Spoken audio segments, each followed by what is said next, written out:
Hi, I'm Max the Boss here of MaxwellSmart.co, and welcome to my video blog. So I've been continuing reading through Richard Mayer's book, Multimedia Learning, and it's a good book, a lot of info. And this week, what I learned, or what he was talking about, tied in a lot to last week. So this week he was talking about the temporal contiguity principle. And the idea is students learn better when corresponding words and pictures are presented simultaneously rather than successively. So the central idea is when a viewer is able to view the information via maybe an animation or a video or photos, something visual, and hear the corresponding narration or read the corresponding narration at the same time, they are more likely to retain the information. By taking in both sets of information simultaneously, they're able to build mental connections, better mental connections between both representations. Mayer does a really good job of explaining how this works, which I found quite interesting.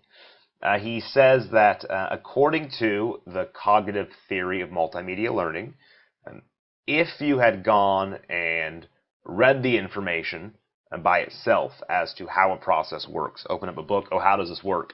And then after that, went and watched a video or animation or photo that explain the process. Doing those back to back can create cognitive overload.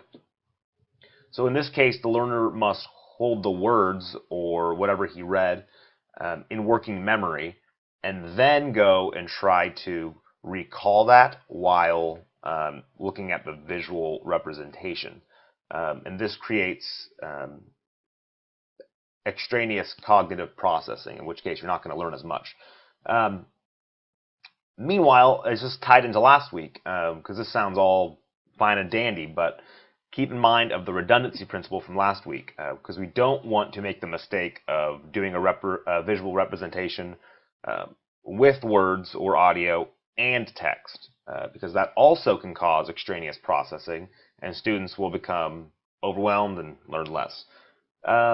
Yeah, so I thought that was very interesting. I've also, this week, I was playing around with Edpuzzle, which is an awesome tool, very cool tool, Edpuzzle. And when making quizzes with Edpuzzle and putting in your own videos, I started thinking the same thing. Oh, this is great, but when I'm making these videos and these puzzles, I have to keep in mind both principles, the redundancy principle and the temporal contiguity principle. And I think keeping all of those in mind will create a pretty good learning experience. Thank you very much for tuning in, and I will see you next week. Adios.